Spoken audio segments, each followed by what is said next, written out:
दोस्तों आज के इस वीडियो में हम लोग स्टैटिक जीके का वो वाला पार्ट करेंगे जो कि इस समय करंट में न्यूज़ में चल रहा होता है।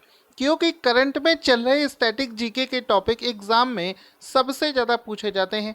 तो इस वीडियो में हम लोग डिस्कस करेंगे हाल ही में असम एक राज्य है भारत का जो कि इस समय बहुत ज़्यादा न्यूज़ में चल रहा है। तो असम राज्य को लेकर करंट अफेयर्स का क्वेश्चन क्या बनेगा, साथ ही साथ में असम से जुड़ा हुआ स्टैटिक जीके जितना भी है उसको भी हम लोग यहाँ पर डिस्कस कर लेंगे। तो दोस्तों आपको बता दूं कोरोना वायरस चल रहा है जिसकी वजह से कोरोना वायरस से जुड़ा हुआ एक क्वेश्चन बना है असम राज्य को लेकर। क्वेश्चन यहाँ पर ये बना है कि चूंकि इस समय पूरे देश में लॉकडाउन लगा हुआ है, इस वजह से हाल ही में दवाइयों को घर तक पहुंचाने के लिए किस राज्य ने धन्वंतरी योजना की शुरुआत करी है।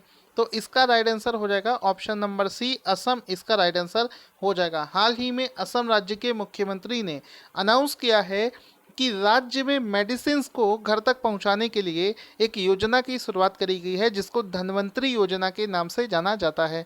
दोस्तों आपको बता दूं कई बार ऐसी दवाइयां होती हैं जो किसी एक लिमिटेड एरिया में हमको नहीं मिल पाती हैं, जिसके लिए हमें दूर जाना पड़ता है।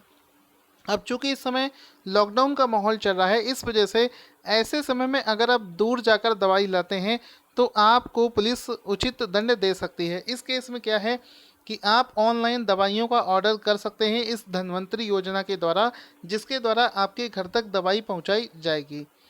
ठीक है, अब इस योजना का आप लोग फ़ायदा कैसे उठा सकते हो। इस योजना का इस्तेमाल करने के लिए आपको एक हेल्पलाइन नंबर जारी किया गया है जिसका नाम है 104। इस 104 नंबर पर आप जब कॉल करेंगे तो आप अपनी रिक्वायरमेंट्स बता सकते हैं, आपकी प्रॉपर तरीके से मदद करी जाएगी। ठीक है, तो आप इसमें कर सकते हैं। अब चूंकि क्वेश्चन असम से रिलेटेड है, इस वजह से असम का स्टैटिक जीके भी इम्पॉर्टेंट हो जाता है। इस समय असम से बहुत सारे क्वेश्चंस बन रहे हैं, तो असम के बारे में डिस्कस कर लेते हैं। असम की कैपिटल है दिसपुर। इस समय असम के जो मुख्यमंत्री हैं उनका नाम है सर्बानंद सोनोवाल।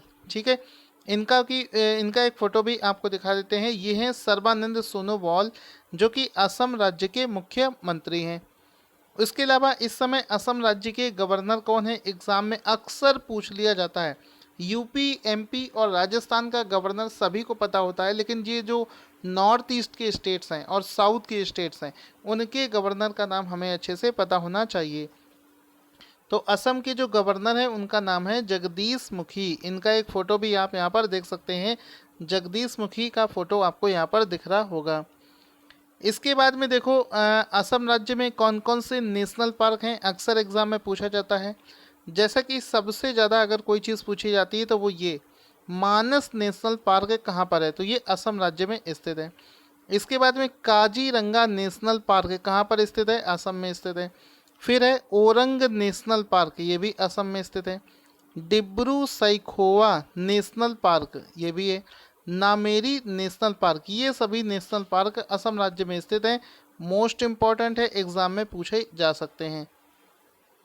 दोस्तों अगर आजकल के पैटर्न को देखा जाए तो आजकल एग्ज़ाम में ये चीज़ ज़्यादा पूछी जाती है कि कौन सा राज्य कितने राज्यों से अपनी सीमाएं शेयर करता है।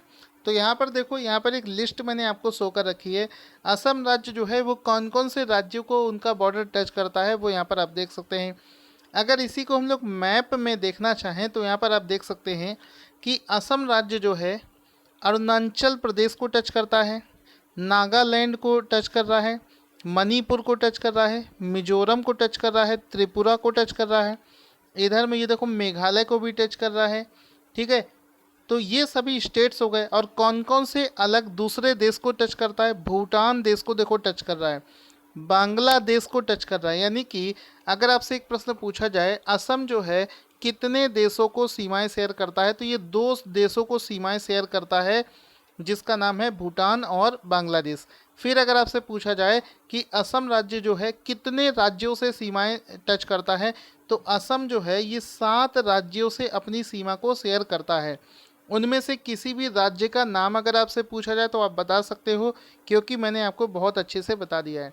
अब एक यहाँ पर प्रश्न है जो कि मुझसे इंजीनियरिंग सर्विसेज के एग्ज़ाम में, यूपीएससी के एग्ज़ाम में पूछा गया था।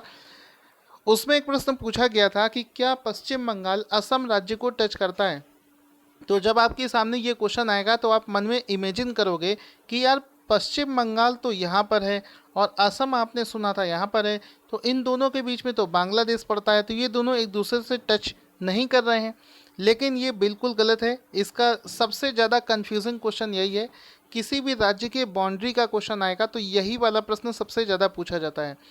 तो आंसर हो जाएगा वेस्ट बंगाल, जो ये असम से टच करता है। यहाँ पर आप देखेंगे वेस्ट बंगाल का एक छोटा सा पतला सा गलियारा है जो इस तरीके से ऊपर तक जा रहा है और ये असम से इस तरीके से टच कर रहा है।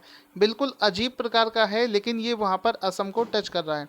तो आंसर हो जाएगा कि वेस्ट बंगाल असम को टच करता है या नहीं। तो आंसर हो जाएगा यस, ये असम राज्य को टच करता है। अब इसमें एक प्रश्न ये भी बन सकता है कि बताओ भारत का कौन सा राज्य सबसे ज़्यादा राज्यों से टच करता है। तो आंसर हो जाएगा भारत का राज्य उत्तर प्रदेश है। ये मैक्सिमम नंबर ऑफ स्टेट्स के साथ में अपनी बाउंड्री को शेयर करता है। देखो उत्तर प्रदेश जो है ये उत्तराखंड, उसके बाद में हरियाणा, दिल्ली, हिमाचल प्रदेश, इधर आ जाओगे मध्य प्रदेश, छत्तीसगढ़, बिहार, झारखंड, कुल मिलाकर 9 राज्यों से ये इसकी सीमा टच करती है। अगर आपसे कोई पूछे कि बताओ दूसरे नंबर पर कौन सा ऐसा राज्य है जो सबसे ज़्यादा स्टेट्स के साथ में सीमा शेयर करता है, तो आंसर हो जाएगा असम और छत्तीसगढ़। ये दोनों 7 राज्यों से अपनी सीमा को टच करते हैं।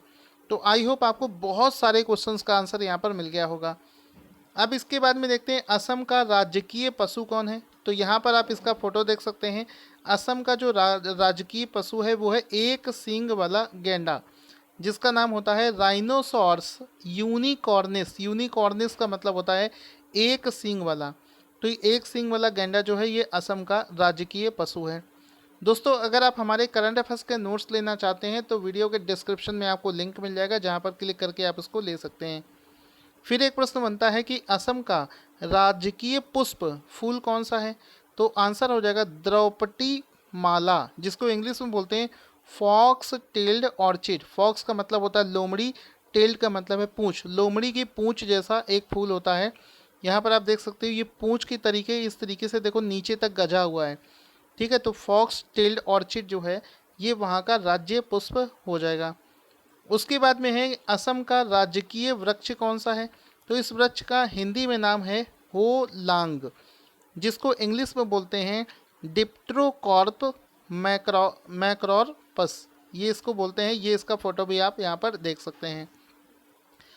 अगला प्रश्न है कि असम का राजकीय पक्षी कौन सा है। तो ये है वाइट विंड वुड डक, सफ़ेद पंखों वाली बतख। यहाँ पर आप इसका फोटो देख सकते हैं, जिसको इंग्लिश में बोलते हैं केरिन सक्तुलता।